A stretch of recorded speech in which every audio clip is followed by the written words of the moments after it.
Hi everyone, and welcome to another video about video games with me, Rob, here on the Geek Show, and today we're talking about Neocab.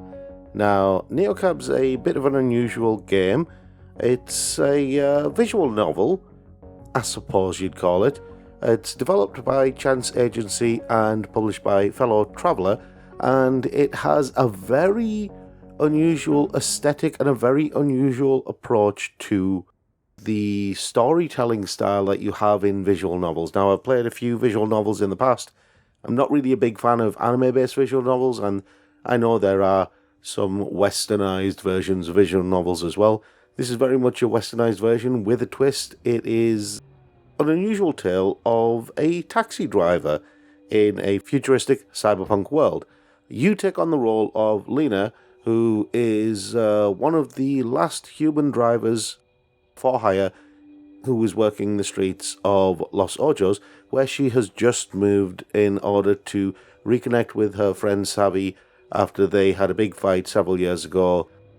The reason why Lina is one of the last human drivers is because she works for a company called Neocab, and Neocab are basically like a futuristic Uber-type taxi firm. The big difference here, though, is that the streets of Los Ojos are run by Capra, who run Capra cabs. Capra are a conglomerate who are very much into replacing humans with robots for a number of different types of jobs. And so what you have in the city of Los Ojos is this weird disconnect between humans and technology. It's kind of the place where the two frayed edges of human civilization and robotic technology meet and rub together and cause friction. And there are several underlying stories that go on throughout the game. The first story, the primary story, and your primary goal is to discover what's happened to your friend Savvy, who, after you've met up and after you've basically reconnected a bit and you've decided that you're going to make a go of your friendship again and everything like that, goes missing. So you have to try and figure out what's happened to her, but at the same time you have to juggle your work as a taxi driver because you still need to pay the bills, you still need to find a place to stay, because you were going to stay with Savvy in her apartment, but she's gone missing. So you have to stay in hotels and motels and places like that. Lina also has a hatred for Capra because she used to work for them, and you find out more as the story progresses what that is all about. The most interesting part of this game, by a long way, is the dialogue, the interaction between yourself and your customers. That's where this game really, really shines. You basically go around and you pick up fares, and if you do a good job, those fares will give you a star rating in the way that certain gig economy taxi firms do, which is all well and good. You'll get some bad customers, you'll get some good customers. Now, you have been given a gift, and this is one of the ways where the storytelling style deviates from the typical visual novel approach. Your friend Savvy has given you this thing called a field grid. It's a bracelet that is color-coded. It's a bit like a mood ring, only a lot more advanced and a lot more accurate. And so your customers have a visual representation of what you're feeling. And that then locks certain choices during dialogue out, because those choices will be dependent on your reaction to other things that your customer has said or other things that have happened during the conversation, and you will then react to those things. And those reactions mean that the conversation can take a different turn, a completely different turn to what you may have originally intended. So you put in a lot more thought into what you want to say, which is an unusual approach. It's a very emotionally driven approach that I really like, and I think it's an approach that we're probably going to see a lot more of in visual novel style games, in games where you have multiple dialogue choices. It's really nice to see that someone is actually pushing the emotionally driven dialogue choices rather than the gamer driven dialogue choices, which you see all of the time. You have to choose this or that or the other in order to basically achieve this particular goal. Whereas in this game, it's a bit more abstract when it comes to those choices. Now, I have to give props to Chance Agency because I love the visual style of Neocab. I think that the blues and the purples and the flashes of yellows and reds, I think that the color palette used throughout the game is really, really good.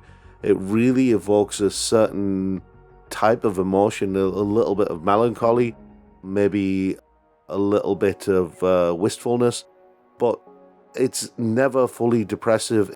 It's one of those weird color palettes that plays on you and sticks with you, and it's really well done.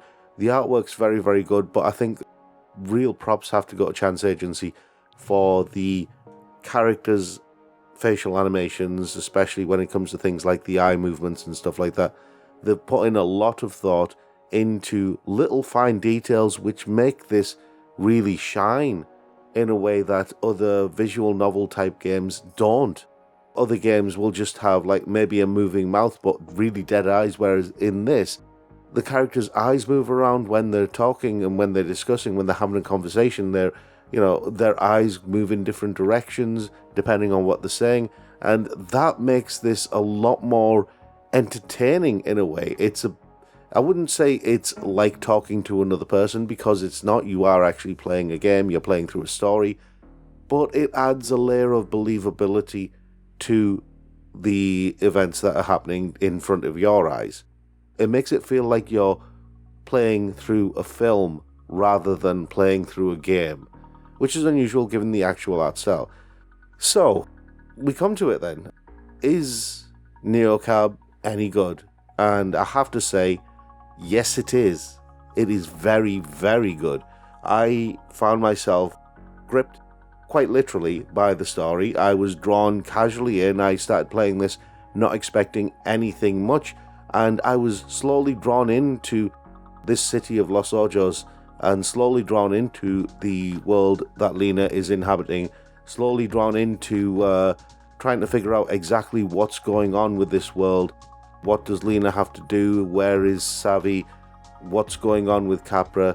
There's this undercurrent in the city because somebody died, somebody famous, and the events around that are quite shady. And so that also plays a part in the events that are happening around Lina. And so you have all of these events coming out slowly over time, and you have to try and figure out what the hell's going on. And I really love that approach. It doesn't deliver things to you on a platter. It makes you work for them. It challenges you to actually go out and look for answers. And in a way, it kind of reminds me of the original Shenmue game, where you weren't given anything other than a certain small number of clues, and you had to go out and find where those clues led. You had to basically follow the breadcrumbs to try and find the truth. And that, weirdly enough, what this game reminds me of. Now, I'm not saying that they're exactly the same, because they're not. Shenmue is more a exploration action game. This is more a visual novel, but there is a parallel between the two. Anyway, I really think that Neocab is a breath of fresh air when it comes to games in general. If you are a fan of visual novels, if you want something slightly different from the usual fare, then you should give Neocab a try. If you just want something that is unusual and unique and has an interesting story with some really interesting characters, then give Neocab a try. Seriously, hats off to Chance Agency and to fellow traveller. You've done a great job with bringing Neocab to all of us. I think it's a really, really good game. I am curious to know what everyone else thinks about Neocab. Do you like it? Do you hate it? Do you like visual novels? Are you willing to try a visual novel like Neocab? Let us know in the comments below what you think. And if you want to see more videos like this, then hit that subscribe button, ring that notification bell, and I'll see you all next time.